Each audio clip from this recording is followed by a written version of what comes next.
Au niveau mondial, le nombre de migrants a explosé l'an dernier. Selon le Haut Commissariat aux réfugiés, les personnes quittant leur pays d'origine étaient environ de 2 millions dans les années 50, 20 millions dans les années 90 et 53 millions en 2015. Rapporté à la France, ce serait comme si la quasi-totalité de la population fuyait l'Hexagone. En ce qui concerne l'Europe, on parle de plus de 700 000 personnes qui ont traversé la Méditerranée l'an dernier au péril de leur vie. Tandis que cette déferlante secouait notre continent, une polémique est rapidement apparue. Fallait-il parler de migrants ou de réfugiés pour parler de ces hommes, femmes et enfants massés dans des embarcations de fortune dans l'espoir de rejoindre le centre de l'Europe? La différence est importante, car si tous les réfugiés sont des migrants, tous les migrants ne sont pas des réfugiés. Expliquons-nous.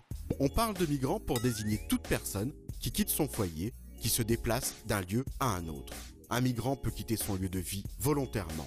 C'est le cas notamment des migrants économiques qui déménagent pour trouver du travail dans l'espoir d'une vie meilleure.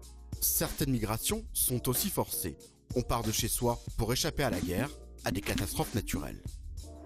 La notion de réfugié est au contraire beaucoup plus restrictive. Un texte de loi international, la Convention de Genève, adoptée en 1951, précise qu'un réfugié est une personne qui craint, avec raison, d'être persécuté du fait de sa race, de sa religion, de sa nationalité, de son appartenance à un certain groupe social ou de ses opinions politiques en cas de retour dans son pays.